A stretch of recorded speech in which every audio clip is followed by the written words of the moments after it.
ప్రేమ ఉండొచ్చు, అతి ప్రేమ ఎప్పుడూ ఉండొద్దు అంటూ ఉపాసన కొణిదెల లావణ్య ట్విన్స్ డెలివరీపై ఎమోషనల్గా అలానే యాంగ్రీగా మనందరి ముందుకే వచ్చేశారు. అపోలో చైర్మన్ గారెల మనవరాలు అయిన ఉపాసన కొణిదెల మెడికల్ విషయంలో ఎంతో జాగ్రత్త వహిస్తూ ఉంటుంది. అయితే ఎటువంటి విషయంలో కూడా ఏమాత్రం తేడా రాకుండా తన కోసమే కాదు తోటి వాళ్ళ కోసం కూడా ఆలోచిస్తూ ఉంటుంది.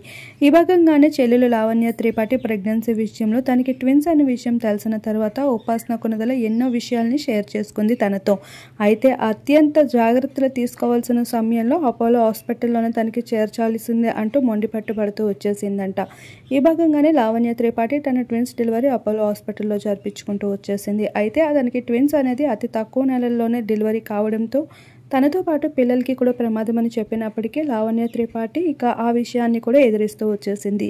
ఇలా మొత్తానికి కుటుంబం పైన అలానే పిల్లల పైన హస్బెండ్ పైన ఉన్న లావణ్య ప్రేమను చూసి మెగా ఫ్యాన్సే కాకుండా చాలామంది ఫిదా అవుతూ వచ్చేస్తున్నారు.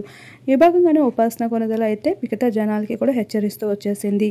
ఇటువంటి విషయాల్లో ఆచితూచి నిర్ణయాలు తీసుకోవాల్సిందే అంటూ.